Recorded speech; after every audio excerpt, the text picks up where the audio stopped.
출발부터 역대 최고치를 경신했던 코스피는 4,600선에 안착을 했고요. 5,000피를 향해서 치솟고 있는 모습입니다. 연내가 아니라 1분기 안에 5,000피를 보게 될 거다. 이런 전망도 나오고 있습니다. 네, 그렇습니다. 새해 들어 이제 질주를 이어가는 코스피, 장중에 이제 달러원 환율이 급등하면서 또다시 수급에 영향을 받는 것 아닌가 하는 우려도 생기고 있습니다. 오늘 시장을 주도했던 업종과 함께 투자 포인트 짚어보도록 하겠습니다. 함께할 두 분 먼저 소개합니다. 체슬리 투자자문 조재환 팀장, 유진투자증권 양승윤 연구원 함께하겠습니다. 어서 오세요. 안녕하세요. 네. 자, 그럼 오늘 시장 먼저 시장을 한번 쫙 돌아봐야겠죠. 준비된 주제 한번 만나보도록 하겠습니다. 자, 오늘 시장을 한마디로 보면요. 코스피 파직지세다. 장중에 조금 부침이 있었는데요. 그래도 여전히 올라갔습니다. 반도체 쏠림은 계속. 이게 오늘 외국인 수급을 보면은 사실 2시 반 잠정 수급을 봤을 때 외국인은 오늘 삼성전자랑 SK하이닉스 사는 모습은 아니었습니다. 근데 확정 수급을 지금 확인해 보니까 하이닉스를 오늘 꽤 많이 팔았었거든요. 근데 외국인이 매수 전환에 돌아섰습니다. 690억 가량을 다시 매수로 전환을 했는데 이런 시그널은 다시 한번 또 반도체 내일부터 지금까지 쉬었고 이제 움직일까에 대한 이야기를 좀 나눠보도록 하겠습니다. 반면에 오늘 시장 보면은 반도체 쉬고 조방은 올라가는 모습이 좀 나타났습니다. 지금 좀 어떤 장단에 맞춰야 할까요? 이런 시장에 대해서 이야기를 한번 나눠보도록 하겠습니다. 자, 먼저 조재환 팀장님, 현재 시장, 오늘 시장 좀 어떻게 바라보셨는지 이야기 먼저 해주시죠. 예, 우선 지난주 토요일에 끝났던 미국 시장이 전부 신고가를 경신하기도 했었고요. 네.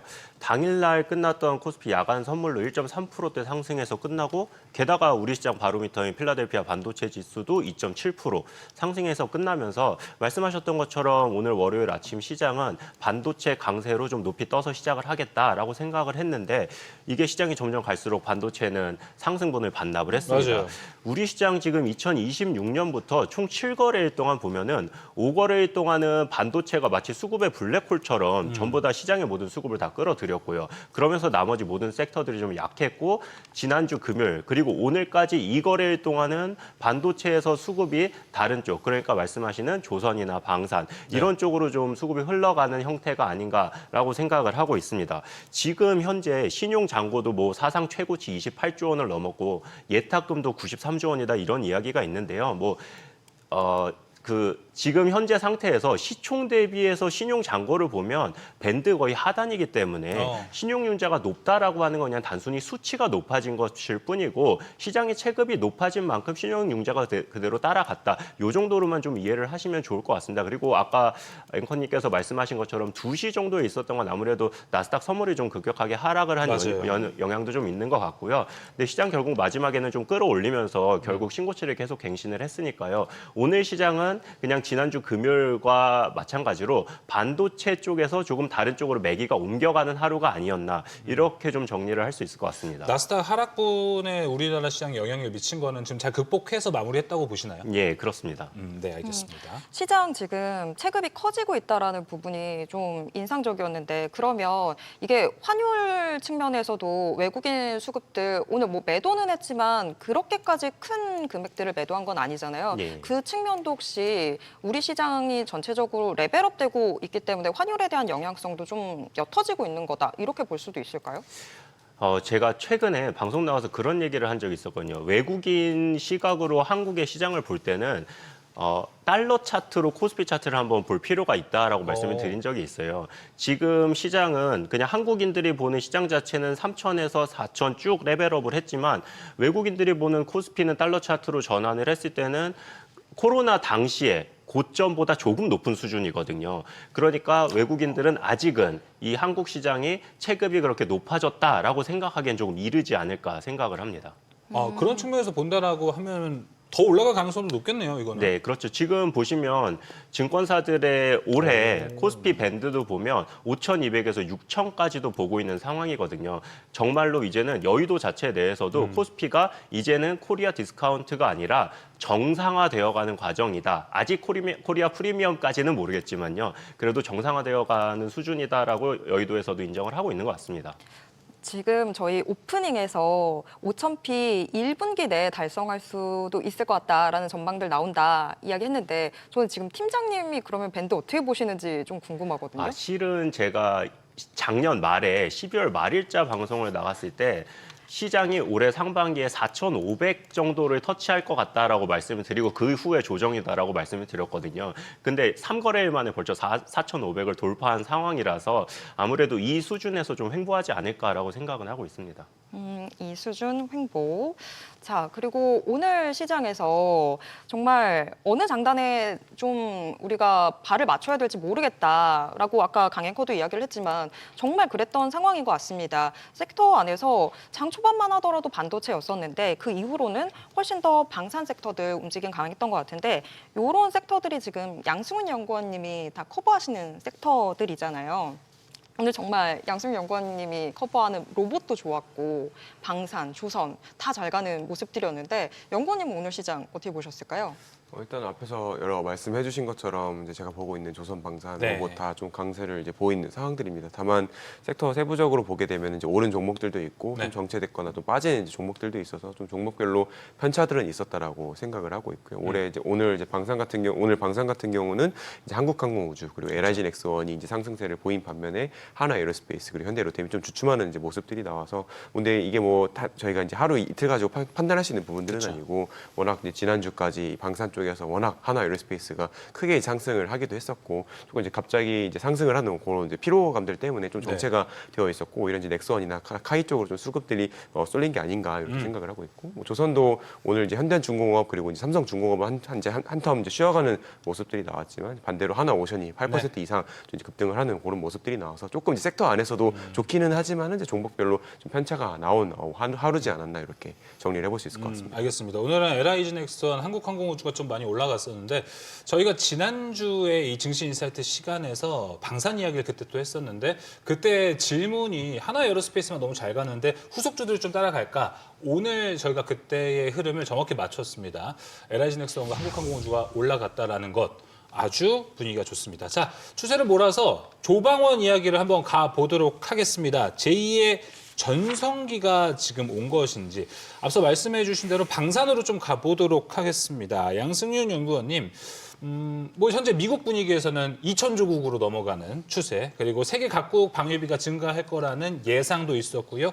베네수엘라 이제는 뭐 그린란드까지 타겟이 넘어가고 있습니다. 지금 군사적 긴장이 올라가고 있다 보니 이런 무드가 현재 방산주를 올린다고 보십니까? 맞습니다. 지금 지정학적으로 불안한 상황들이 사실 주가에 가장 큰 영향을 미치고 있다라고 생각을 하고 있고요. 결국 지정학적으로 아이러니하긴 하지만 이제 불안정해야지 또 방산 쪽에서 무기 수요 올라가면서 수주가 나오고 또 실적이 올라갈 수 있기 때문에 가장 선행 지표인 이 지정학적인 부분들이 좀 변동들이 나오면서 강세에 나오고 있다라고 생각을 하고 있습니다. 사실 작년 하반기만 해도 뭐 이제 지정학적으로는 러시아 우크라이나 휴전에 대한 이제 또 기대감들이 높아지다 보니까 좀 이 리스크들이 완화되는 거 아니냐라는 뭐 방산 쪽에서 우려들이 나왔었는데 사실 이제 연초 시작하고 보니까 뭐 미국과 베네수엘라 사태라든지 그쵸. 또 지금 이란에서는 여러 가지 이제 반정부 시위들도 나오고 있고 전 세계적으로 계속 불안한 상황들이 나오고 있는 그런 이제 흐름 속에서 결코 이제 방산주를 저희는 빼놓고 볼 수는 없는 이제 그런 상황들이 왔다라고 생각을 하고 있습니다.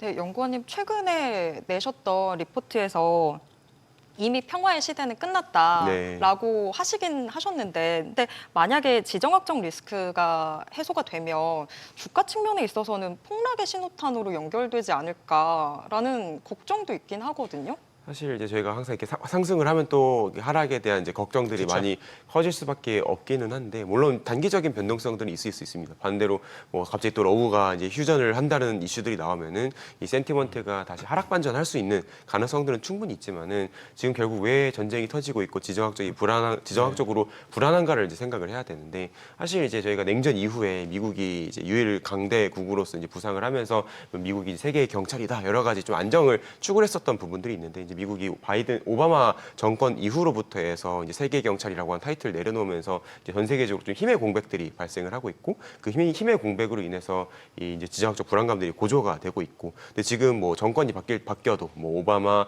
바이든, 뭐 트럼프 이렇게 넘어와도 사실 결국 그 기조들은 크게 바뀌지 않고 있는 상황들이어서 뭐 트럼프 정권이 끝나도 또는 뭐 연장이 돼도 뭐 이 흐름들은 달라질 거지 않을 거기 때문에 계속 저희는 중장기적으로 이 방사는 좀 불안할 수밖에 없다라고 이 지정학적으로는 좀 그렇게 생각을 해볼 수 있을 것 같습니다. 알겠습니다. 자, 팀장님은 최근에 좀 이제 연초부터 올라가고 있는 방산에 대해서는 좀 어떻게 평가를 하고 계십니까?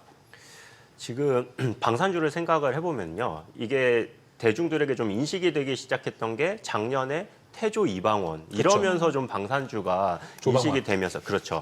그랬는데 지금 생각을 해보면 25년 상반기 내내 오르다가 네. 하반기에 주춤했습니다. 이유가 뭐냐면 반도체가 그때부터 오르기 시작을 했던 거였거든요. 이 매크로 측면에서 좀 보자면 반도체가 오를 때 나머지 섹터들은 다 주춤합니다. 쉬어가죠. 네. 그리고 나서 반도체가 다시 한번 조정을 받을 때는 어떻게 되냐면은 기존 섹터들이 다시 올라가기 시작합니다.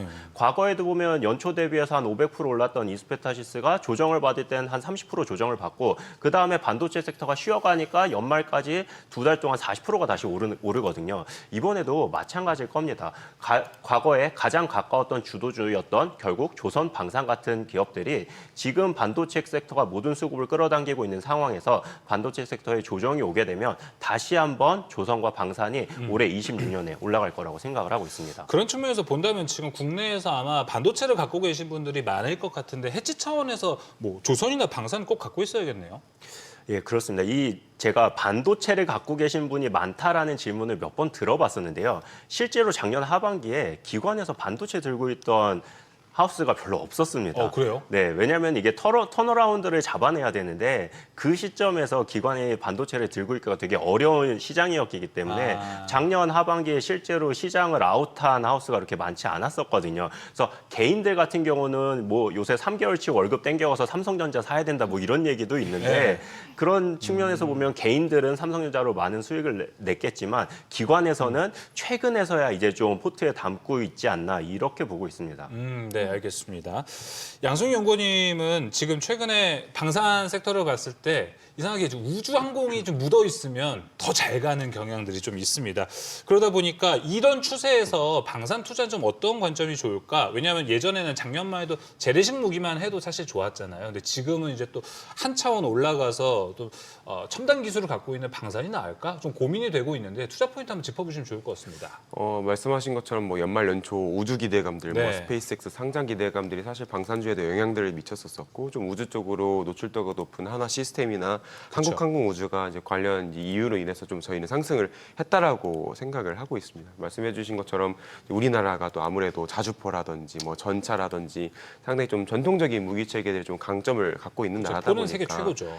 이게 앞으로도 지속이 가능할까 또는 뭐 무인기나 또는 이제 첨단 무기 체계로 넘어가야 되지 않을까라는 이제 우려들도 많이 나오고 있습니다만은 물론 저희도 이제 무인기나 뭐 유도 무기 이런 것들 해야 된다 생각을 하지만 뭐 그거는 조금 이제 5년 10년 뒤의 이야기라고 생각들을 하고 있고 결국 지금 중요한 거는 지금 이제 어느 정도의 수주를 받고 어느 정도 실적을 낼 수 있는가 뭐 이게 사실 제가 보는 로봇과는 또 다르게 이제 방사는 이제 숫자가 나오는 섹터이다 보니까 펀더멘털이 받쳐줘야 된다 생각을 하거든요. 근데 지금 그래서 이제 결국 제일 이제 중요하게 봐야 되는 부분들이 뭐냐 했을 때 저는 이 방산 쪽에서 어떤 무기 체계든 간에 신규 수주 금액을 봐야 된다라고 생각을 합니다. 한국이 작년도에 한 152억 불 정도 수주를 한 걸로 확인이 되고 맞아요. 있는데 2022년도에 170억 불 정도 수주를 하고 나서 이후에 이제 또 다시 상승을 하는 모습들이 나오고 있고 올해 저희가 추정을 했을 때는 뭐 하나 에어로스페이스나 한국항공우주, 그리고 현대 로템까지 포함해서 그래도 정말 이제 최고의 베스트 시나리오로는 거의 뭐 50조 원 이상까지도 저희가 수주를 또 바라볼 수 있는 그런 다 기회들이 깔려 있다라고 생각을 해서 실제 이제 어느 정도까지 수주가 나오고 결국 이 수주가 나오면은 1년, 2년의 이제 기간을 두고 또 실적으로 인식이 될 네. 겁니다. 그래서 약간 2022년도에 이후에 이제 방산의 주가 흐름들을 보시면 22년도, 23, 24 이렇게 폭발적으로 상승을 해왔었기 때문에 올해가 또 어떻게 보면 그 22년도로 돌아가서 그 상승의 초입에 있을 수 있는 그런 가능성들까지 저는 바라보고 있다. 올해도 뭐 수주 좀 기대해도 좋다 이렇게 얘기를 해주셨는데 수주 이야기를 해주셔서 제가 궁금한 거는 작년에 현대로템이 우리나라 최고 기록 9.6조 원의 계약이 있었잖아요. 근데 올해는 그래서 이 9.8조, 10조 원의 벽을 깨는 수주가 나와야 방산이 수주 모멘텀으로 더 달릴 수 있을 것이다라고 이야기를 많이 하고 있는데 연구원님 생각은 좀 어떠세요, 여기에서? 사실 너무 이제 기저가 높아지고 있기는 하죠. 네. 저희가 워낙 뭐 5조, 10조는 그쵸. 이제 뭐 사실 기본이죠, 어렵지 않은 이제. 숫자처럼 이제 느껴지다 보니까 이제 시장에서도 막 1조짜리 수주가 나오면 조금 이제 실망하는 분들도 계시는 것 같기는 한데 이제는 우리나라가 물론 5조, 10조 할 수 있는 파이프라인도 많이 많습니다. 다만 1조짜리를 또 10번, 20번 하는 것도 중요하다라고 생각을 하고 있고 앞에서 그 현대로템이 뭐 이제 9조, 10조 했던 맞아요. 사업들 또는 그 앞에서 뭐 폴란드에서 자주포나 천무에서 했던 사업들 봤을 때 이제 1차 사업들 끝나고 2차 사업들, 3차 사업들 후속적으로 나오고 있고 천무 유도탄 같은 경우도 지금 하나 에어로스페이스가 12월 말에 5.6조 원 계약을 했는데 이게 첫 번째 계약이 아니라 세 번째 계약이었습니다. 예. 계속 이제 저희가 오히려 뭐 한 번 나오고 끝나는 게 아니라 반복적으로 나오는 그런 이제 수주 흐름들을 이제 앞으로 네. 중장기적인 성장 관점에서는 지켜봐야 되지 않을까 생각을 합니다. 아니 그래서 하나 에어로스페이스 지금 풍문이죠. 뭔가 15조 얘기가 나오긴 하는데 연구원님 혹시 뭐 들은 거 없으세요? 사실 지금 뭐 중동 쪽에서 계속 움직임들은 네. 감지가 되고 있습니다. 어. 작년부터 해서 한국 정부와 그리고 이제 사우디 정부의 스킨십이 굉장히 많아지고 있어요. 네. 한국의 국방부, 방위사업청 그리고 기타 정부 관계자들 그리고 사우디의 국가방위부 그리고 국방부와의 컨택들이 많아지고 있는 상황들이어서 하나 에어로스페이스를 비롯해서 우리나라 방산이 좀 중동 쪽으로 확장 진출할 수 있는 기회들은 열리고 있다라고 생각들 하고 있고 또 지난해 말에는 이제 이재명 대통령께서 이제 아랍에미레이트 방문을 하시고 150억 불에 대한 이제 수주 이야기들까지 언급이 되고 있어서 뭐 사우디를 포함해서 아랍에미레이트 쪽에서도 지금 20조 원 가까이 이 수주 파이프라인들이 잡혀 있다라는 내용들이니까 뭐 상당히 좀 저희는 중동 쪽에 기대를 한번 맞춰봐도 되지 않을까 기대하고 있습니다. 실질적으로 계속 방산주는 숫자가 정확하게 어떻게 찍히는지 이 부분으로 좀 강조를 해주고 계시는데 조금 더 좁혀봤을 때 무기에 있어서 예전에는 드론이라고 하면 그렇게까지 무기의 주류로 안 올라오는 느낌이었는데 지금 실제 전쟁에서 드론들도 많이 쓰이고 있잖아요. 그럼 드론 관련주들도 이제는 좀 전략 자체를 바꿔서 잡아야 되는지 어떻게 보세요? 사실 뭐 우리나라에서도 이제 드론 관련주들이 있습니다. 그리고 또 러우 전쟁에서 쓰이는 이제 그런 드론의 종류에 대해서도 좀 생각을 해볼 필요가 있을 것 같은데 지금 이제 러시아 우크라이나 전쟁에서는 흔히들 보시는 쿼드콥터 형태의 작은 이제 토이 드론들부터 해서 이란의 이제 샤헤드급 자폭 드론 그리고 이제 대형 이제 드론들까지 많이 퍼져 있는데 사실 지금 우리나라의 뭐 상장 기업들 보면 대부분 이제 다 쿼드콥터 중심으로 가고 있습니다만은 사실 쿼드콥터 시장에서 이제 중국이라든지 다른 국가들과 가격 경쟁들이 붙고 있는 상황이어서 물론 우리나라가 국군 상대로 해서 납품을 할 수 있는 기회들은 있지만 이 수출 관점에서는 아직은 저희가 검증이 되지 않았기 때문에 오히려 드론 쪽에서는 저는 이제 고부가 가치 쪽으로 넘어가야 된다. 빨리 뭐 무인 전투기라든지 뭐 KF-21과 편대를 짜서 띄우게 될 뭐 무인 편대기라든지 이런 쪽으로 대형 드론 쪽으로 넘어가야 되고 대형 드론 쪽에서는 뭐 잘 아시는 한국항공우주나 그리고 또 놀랍게도 대한항공이 그 무인기 쪽에서 두각들을 나타내고 있는 그러니까요. 상황들이어서 오히려 이제 대한항공 같은 기업들도 항공운송 맞아요. 기업으로 보시지만 오히려 이제 방산에 대한 리레이팅, 밸류에이션이 붙을 수 있다는 이제 관점에서 올해 한 해 좀 지켜보시면 좋지 않을까 생각을 하고 있습니다. 기다리고는 있는데 참 대한항공까지 그 내러티브가 오는 게 쉬워 보이지는 않는 것 같습니다. 자, 저희가 방산 이야기를 좀 해봤고요. 이번에는 또 잘 가고 있는 섹터는 바로 조선입니다. 실상 새해 들어서 외국인이 뭐 이제 뭐 반도체, 삼성전자나 하이닉스 제일 많이 샀을 것 같다라는 생각을 하실 텐데 지금 여러분 수급 보시면요. 올해 1월부터 지금 오늘까지 외국인이 제일 많이 산 종목은 하나오션입니다. 하나오션을 어제까지만 해도 3천억 원을 샀는데요. 오늘 산 물량이 그 열흘치 물량을 다 포함한 와, 오늘만 3천억 원 또 넘게 샀습니다. 이번 달 올해 들어서 지금 하나오션을 외국인이 6천억 정도 넘게 지금 사고 있는 것 같은데요. 조지현 팀장님, 이게 지금 실적 시즌이니까 확실한 조선으로 가자 이런 기조입니까? 실적 장세가 시작된 거는 맞습니다. 근데 이게 실적 장세를 조심히 말을 바꿔보면 실력 장세라고도 해야 될 것 같거든요. 아까 연구원님께서 말씀하신 것처럼 올라가는 섹터 내에서도 좀 차별화가 많이 되고 있다라고 말씀을 하시고 계세요. 그래서 실제로 실적이 지금 찍히는 것들 위주로 외국인들의 수급이 계속해서 나오고 있는 거고요. 이거는 기관의 입장에서 말하면 그렇다는 거고 이 투자자분들 입장에서는 투자자분들이 이 기업이 차후에 실적이 어떻게 찍힐 것인지를 미리 판단하고 밸류에이션 하실 수 있는 능력의 크기만큼 수익률이 따라올 겁니다. 예. 그래서 지금부터는 반도체 이후에는 우리가 조선, 방산, 로봇 이쪽 섹터가 올라갈 건 알아. 그렇지만 어떠한 종목들을 뽑아낼 거는 말 그대로 실적 장세, 즉 실력 장세가 될 겁니다. 돈 잘 버는 실력. 예, 맞습니다. 여기서도 결국에는 숫자가 또 중요해지는 거네요. 근데 숫자는 지금 계속 연구원님도 리포트에서 그 조선, 뭐 로봇 다 나눠서 이야기는 하셨지만 모든 섹터에서 다 숫자 이야기들로 결론이 들어가더라고요. 그러면 조선도 혹시 우리가 투자의 포인트 자체를 그냥 단순히 수주가 아니라 더 실적이 잘 나오게 뭔가 더 끌어올리는 그런 쪽으로 포인트를 바꿔야 되는 거 아닌가라는 생각이 들었거든요. 그 부분 어떻게 보실까요? 조금 이제 질문을 달리 해석을 해가지고 이제 그동안 이제 조선이 해왔던 업태에서 뭔가 변화가 필요하냐의 질문에 어로 좀 바꿔서 제가 조금 말씀을 드려보면은 네. 지금 이제 조선은 뭐 20년도, 21년도부터 해서 이제 상선 수주 사이클로 해서 네. 실적도 좋았고 수주도 좋았던 이제 사이클이었었습니다. 다만 이제 지금 사이클이 뭐 더 올라가지는 못하고 있는 상황들이고 조금 이제 부딪혀서 오히려 떨어지거나 이제 플랫하게 이제 유지가 되고 있는 상황들이고 결국 저희가 조선을 앞으로 이제 뭐 27년도, 28년도까지 바라봤을 때 실적 성장을 할 수 있냐라는 관점에서는 지금 상선만으로는 사실 조금 이제 힘에 붙이는 구간에 네. 점점 이제 들어갈 수밖에 없습니다. 성과가 빠졌고 수주가 더 늘어나지 않고 있기 때문에 뭐 잔고는 유지가 되지만 더 네. 늘어나지 않기 때문에 그럼 결국 여기서 우리가 알파를 낼 수 있는 게 무엇이냐 했을 때는 결국은 이런 일반적인 상선이 아니라 뭐 특수선, 뭐 흔히 말하는 군함이나 뭐 세빙선이나 아니면 또 해양 사업에 대한 내용들이라고 생각을 하고 있고 여러분들께서 많이 잘 아시는 것처럼 이미 이제 특수선 쪽에서는 뭐 캐나다 잠수함이라든지 아니면은 마스가 쪽으로 이제 기대감들이 커지고 있고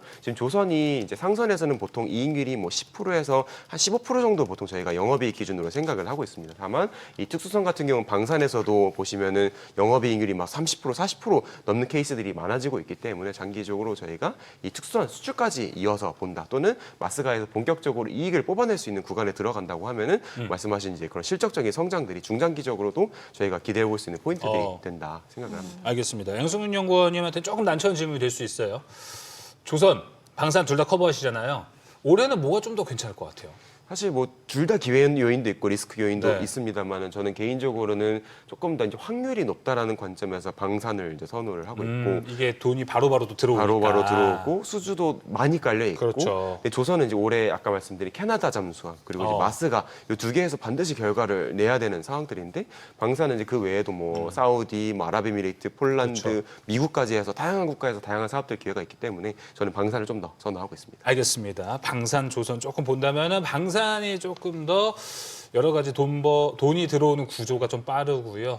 이 수주 소식도 좀 많이 기대가 되고 있습니다. 자, 그러면 조방원 중에 이제 원전으로 좀 넘어가 보도록 하겠습니다. 조재현 팀장님, 이제 뭐 주말간에 있었던 소식 때문에 오늘 원전주들도 쭉 올라가는 모습을 보여줬습니다. 이게 이제 메타가 쫙 이제 단일 수요처럼 급부상을 하면서 올라간 건데 이 계약들이 우리 국내 원전 기업들의 참여도 이어진다라고 봐야 되나요? 아니면 글로벌 원전의 시황이 좋아졌으니까 따라간다라고 볼까요? 일단 우리나라 상장사들 같은 경우에는 1차 벤더라고 보는 게 맞습니다. 삼성전자, 하이닉스도 마찬가지고 미국에서 어떤 사업이 커날 때 우리나라가 거기에 1차 벤더 역할을 하면서 같이 매출이나 영업이익이 늘어가는 형태가 될 텐데요. 지금 미국에서 계속 원전 같은 거를 수주하는 경우에도 우리나라의 협력 기업들이 대부분 미국과 협력을 하고 있기 때문에 그 영향이 고스란히 우리나라에도 영향을 미치게 될 겁니다. 예, 알겠습니다. 그중에 오늘 시장에서는 당연히 우리나라 원전 하면 두산 에너빌리티가 떠오르는데 오늘 더 올라간 거는 현대건설을 많이 보실 것 같습니다. 이게 뭐 대세의 움직임이 좀 달라졌다라고 봐야 되는 건가요?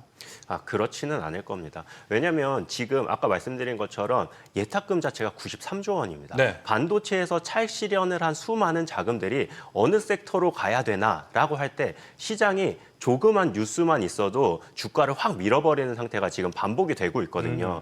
그렇기 때문에 덩달아서 같이 올라간 거지 특별한 이슈가 있을 거라고는 생각하지는 않습니다. 네. 자, 조방원 섹터 저희가 일단 좀 살펴봤고요. 오늘 시장에서 더 강했던 부분, 로봇 sektor 좀 체크를 해봐야 되겠죠.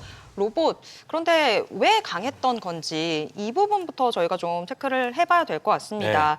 자, 양승윤 연구원님, 오늘 로봇주들의 강세는 여전히 CES 이슈가 영향을 미치고 있는 걸까요?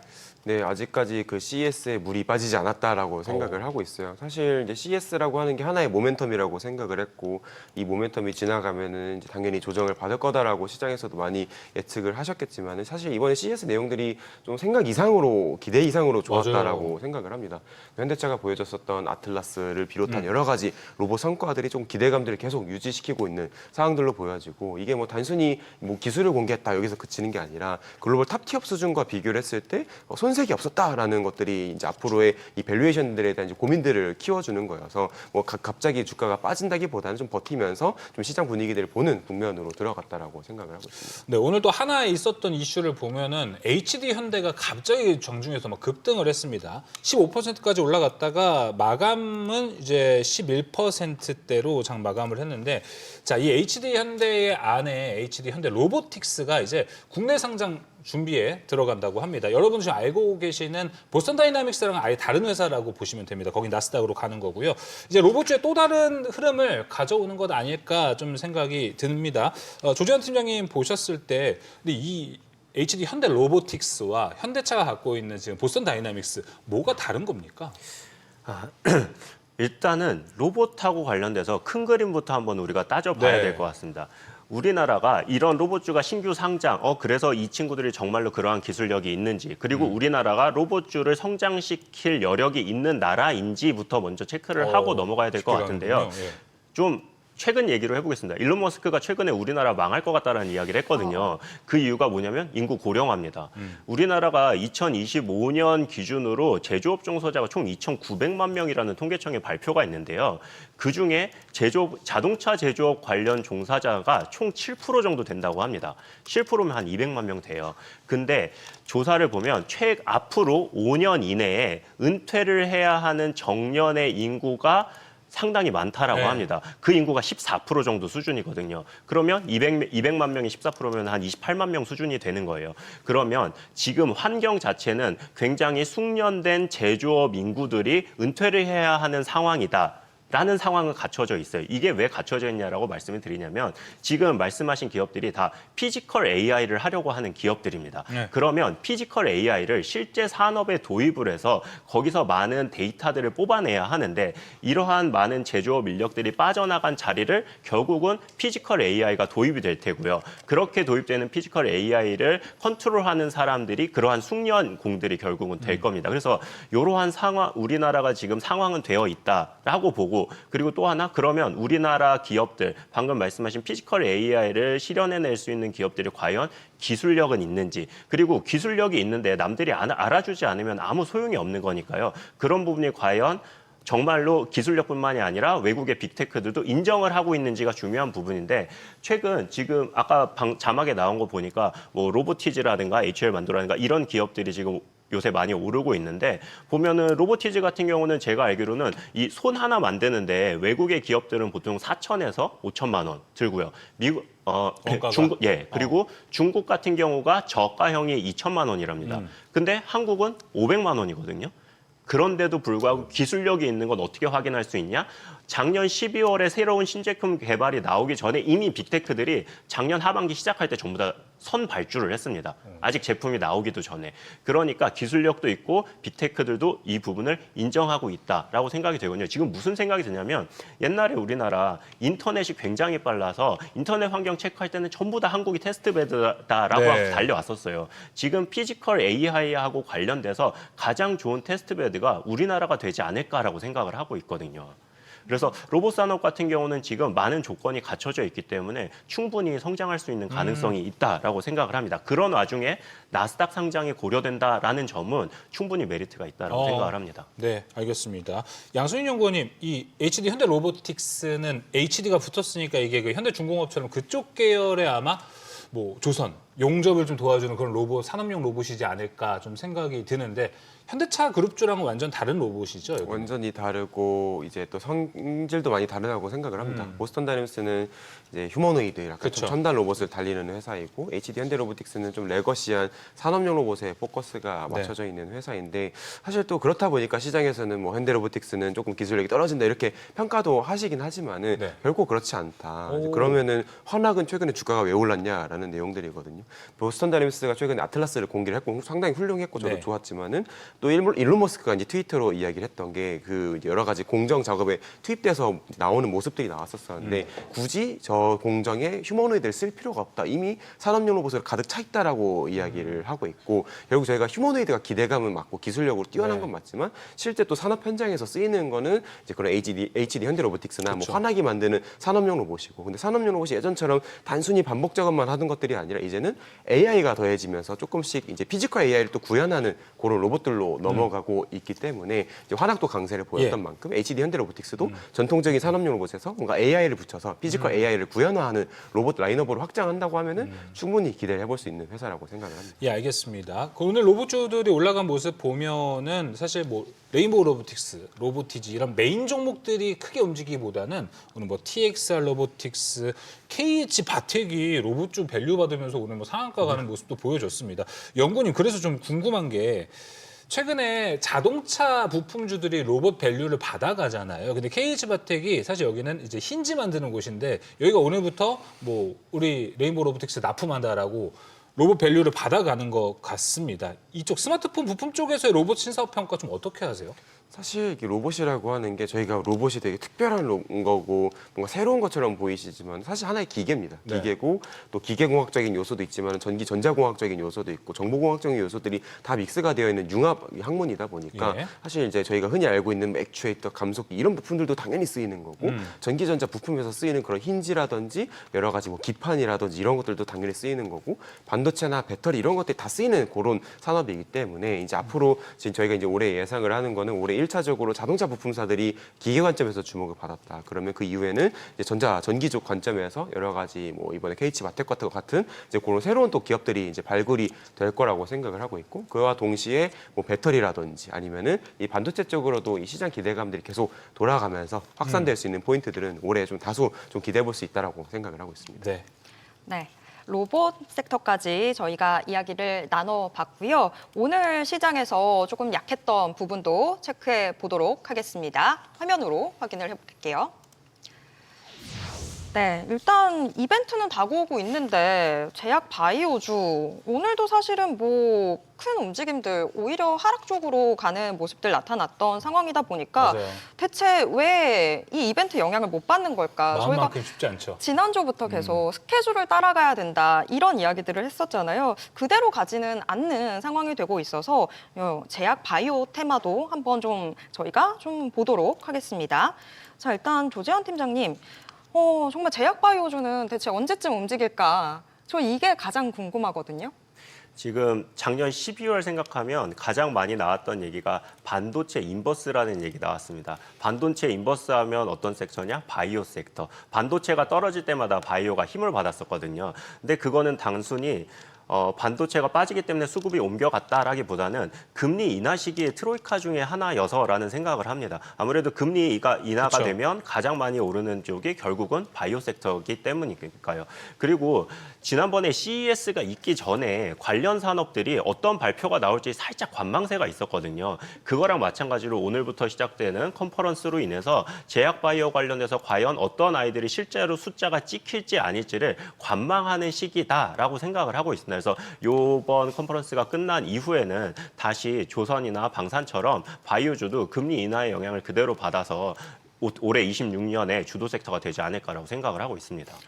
근데 지금 금리가 오히려 되게 불확실해진 상황 아닌가요? 그래서 그렇죠. 지금 네. 이 테마들을 어떻게 접근을 해야 되는지 자체가 저는 더 어려워진 상황인 것 같아요. 지금 8월 의장 검찰 조사 예. 영향이 좀 있는 거죠? 예. 그리고 실제로는 지금 패드워치를 보면 1월 금리 인하 확률이 4.4%까지 내려갔거든요. 그러나 시장의 컨센서스도 그렇고 모든 사람들이 연내 0.5% 인하에 대한 거는 변함이 없어요. 다만 그 속도의 문제다. 그리고 연준에서는 지금 대부분 이야기하는 게 앞으로 금리를 올리지는 않겠지만 내리는 것도 시간 조절이 필요하다라고 이야기를 했지만 그로 인한 영향이 좀 있을 거다. 그 부분까지 챙겨보면 좋을 것 같습니다. 그런 뷰들을 좀 총합해서 지금 JP모건 헬스케어 앞두고 제약바이오는 긍정적으로 보시는 뷰세요? 아니면 좀 생각이 필요하다세요?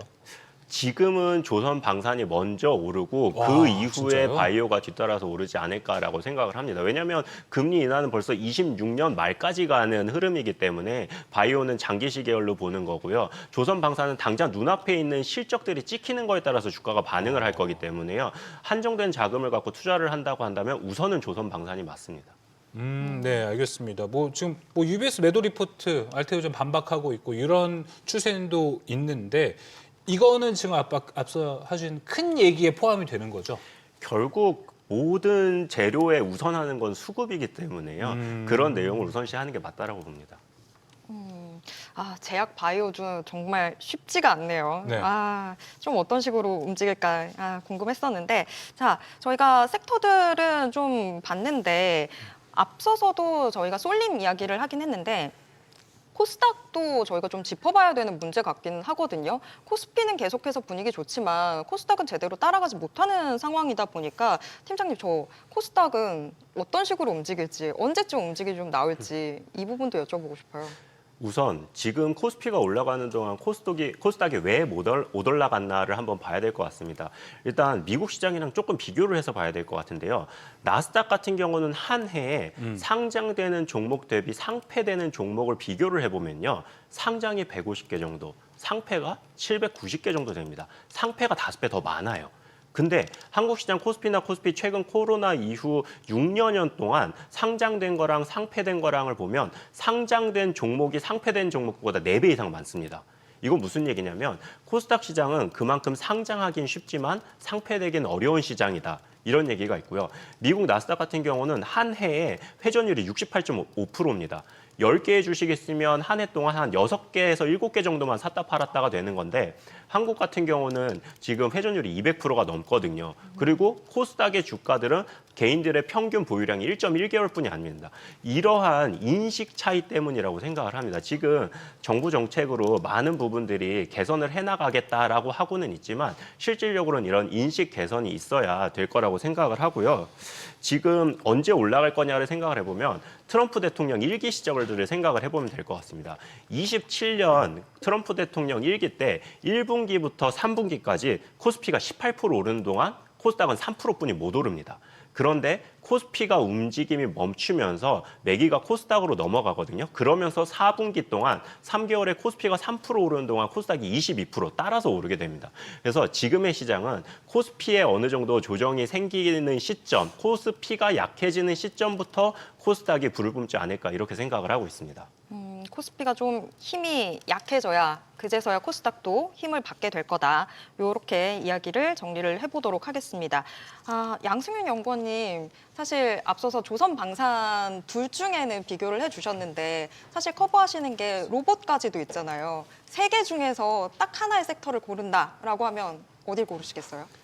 일단은 사실 이게 대단히 어려운 질문입니다. 이게 투자자들 분들의 이제 그 성향에 따라서 다르겠지만은 일단 펀더멘탈까지 같이 보고 싶다 하시면 무조건 방산이라고 생각을 하고 있고 펀더멘탈보다도 이제 앞으로 약간 큰 꿈들을 쫓아가고 싶다 하시면은 로봇을 쫓아가시는 게 맞다라고 생각을 합니다. 다만 로봇은 이제 꿈이 큰 만큼 이제 실적적인 펀더멘탈이 따라오지 않기 때문에 네. 그 변동성들은 좀 이제 감내하실 필요도 있다고 생각을 하고요. 네, 알겠습니다. 로봇과 방산 둘 중에는 뭐가 좋을까? 일단 펀더멘탈 기준으로 투자자분들의 이 느낌, 나의 성향에 따라서도 투자 처가 많이 달라질 것 같다 이렇게 좀 생각이 듭니다. 네. 네, 오늘 증시인사이트 여기서 마무리하도록 하겠습니다. 두 분 오늘 말씀 고맙습니다.